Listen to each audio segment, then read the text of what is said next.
Activity 3.4, secondary text-dependent questions. Question 1. It's a craft and structure question. Who are the people represented by the pronouns they and we in paragraph 2? What is the intended effect?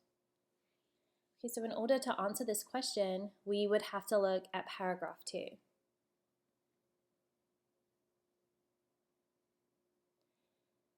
And in this paragraph, we're looking for two different pronouns. So we're looking for they and we're looking for we. I'm going to go ahead and I'm going to mark the text and see what I find. So crammed into cattle cars by the Hungarian police, they cried silently. There is they. Standing on the station platform, we too were crying. And I'm going to switch we.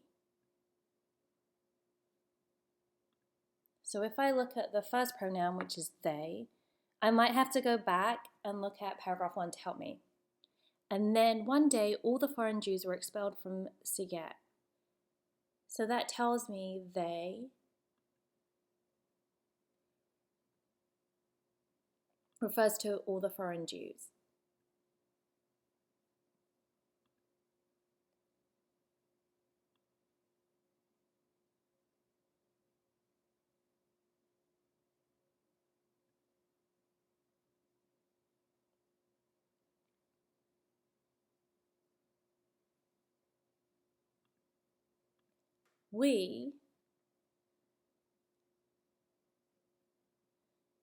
These are the people that are standing on the station platform.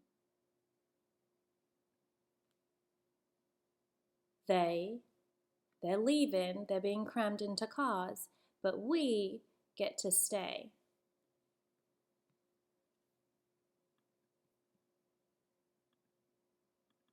So looking at this, there definitely seems to be a divide, there's a separation. There is a they versus we. They are the foreign Jews.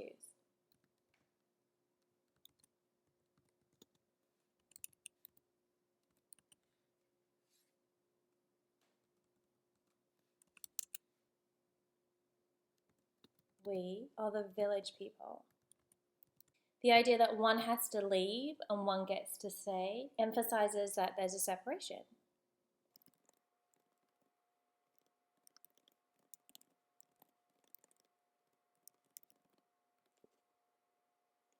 They are the people, the foreign Jews, being taken away in cattle cars. We are the people, the village, who are watching from the platform. This emphasizes the idea of a separation. There's an us versus them. This is happening to those people, while these people get to sit back and watch. Question 2. It's another craft and structure question. What is the intended effect of the following line from paragraph 7? Infants were tossed into the air and used as targets for machine guns. That sentence is pretty vivid. However, I would always encourage you to go back to the text. So we want to look at paragraph 7.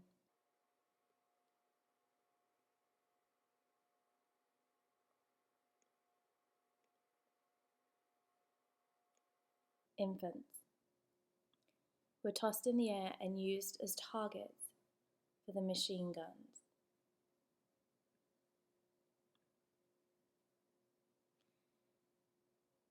You have the word here, infants, which suggests babies, innocence, a sense of pureness. It kind of sums up all things good. But it's contrasted with the idea that they were tossed in the air and they were used as targets for machine guns, which gives a very different picture. Really, truly horrific, showing that something innocent, pure, sweet, something that we all seek to preserve are those infants, those babies. We all hold them on this kind of pedestal. We see a baby, we're like, oh, it's so sweet.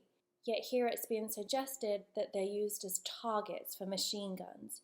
something that we would think of being really horrific, really dangerous, really disastrous. The line is intended to convey the horrible but dispassionate violence of the incident. It really highlights what's going on here. This stark contrast between something so good and something so bad. Machine guns, they take away life.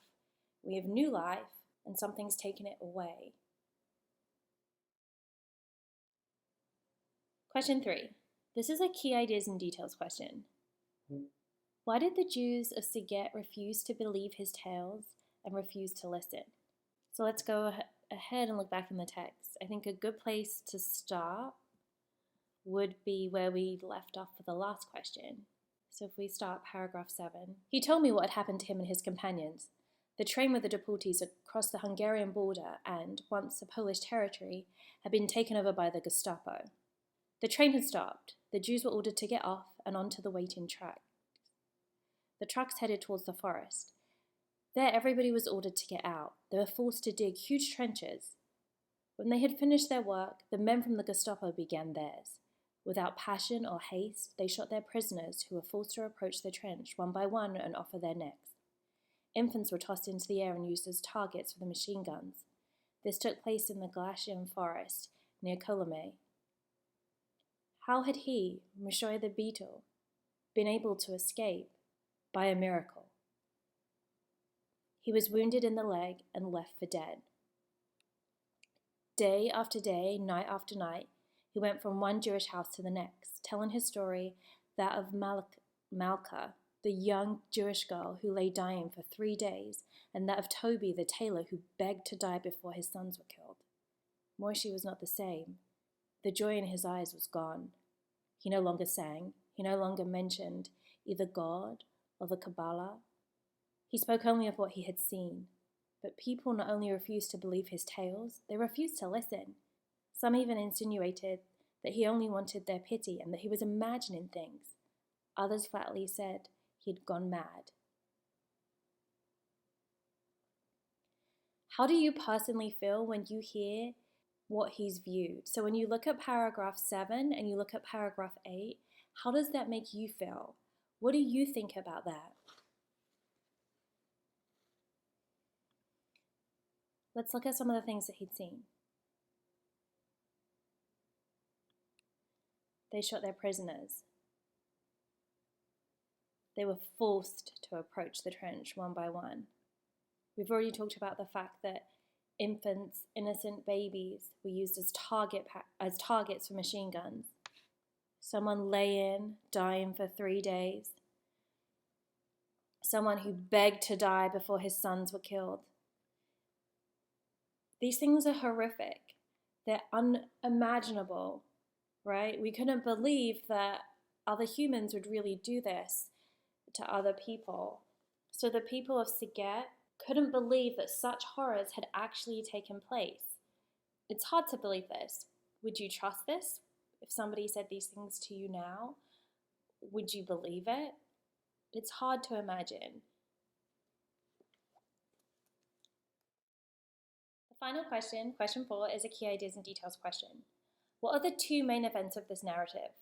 What is Whazell's purpose for focusing on these 2 events? So let's think about the text. What happens? So what happens in the first half of this excerpt? We know that all the foreign Jews were taken from the village, right? And we also know what happened, where they were taken. So if we look at chapters 1 through 7, we're talking about this event.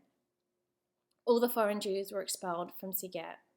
So they're gone, and we know what happened to them. Horrific things. And then it kind of shifts, because Moishe returns. So what happens? What's the event that happens?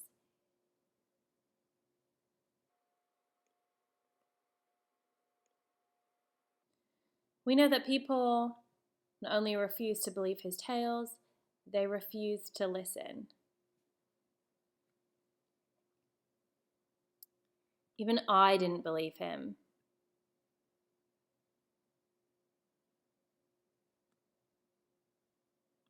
I wanted to come back and warn you. Only no one is listening to me. The main events are deportation of the foreign Jews from Siget and the return of Moishe to warn the village. Each event is met with passivity and unwillingness to understand the danger of the community because it happened to somebody else. When we're talking about passive, we look back to the first question. When we talk about the big events or the deportation of these people, the people that were deemed foreigners, as they were taken aback, the remaining villagers stood by and watched. Yes, they were upset because it says they were crying, but they didn't do anything. Then, as one returns to tell them what horrific things were happening, they're still met with the same responses. The people refused to listen. Some of them even insinuated that he only wanted their pity and that he was imagining things. And it wraps up, the very last sentence talks about, and so we, the Jews of Siget, waited for better days that surely were soon to come. So they have this idea that it's going to get better.